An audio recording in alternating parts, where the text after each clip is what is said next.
నిత్యం వేలాది మంది పర్యాటకులకు ఆహ్లాదాన్ని అందించే సాగర తీరం అడుగు పెట్టడానికి సందేహించే పరిస్థితి నెలకొంది. ఏం జరిగిందో తెలియదు కానీ విశాఖ సముద్ర తీరం మరీ ముఖ్యంగా ఆర్కే బీచ్, వరుణ్ బీచ్ లో ఇసుక నల్లగా మారిపోయి మత్స్య కుప్పలా తయారైంది.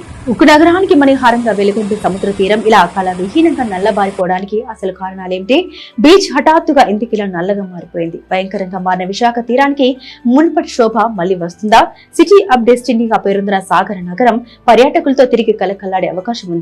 విశాఖ వచ్చే పర్యాటకులకు ఇక్కడ బీచ్లే ప్రధాన ఆకర్షణ. నగర ప్రజలకు కూడా అవే విహార ప్రాంతాలు.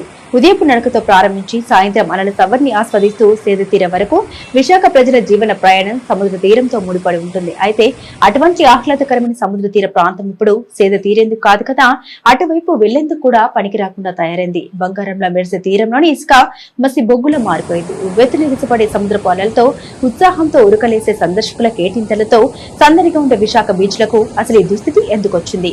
సముద్ర జలాల్లో పెద్ద ఎత్తున ఐరన్ ఊర్ గానీ పారిశ్రామిక వ్యర్థాలు గానీ కలవడం వల్లే సముద్ర తీరం ఇలా నల్లగా మారుతుందని నిపుణులు విశ్లేషిస్తున్నారు.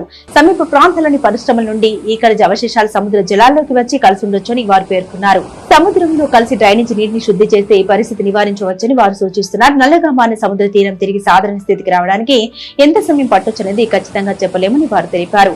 కారణాలు ఏవైనా విశాఖ తీరం తిరిగి సుందరంగా మారాలని, పర్యాటక శోభతో కలకల్లాడాలని కోరుకుందాం.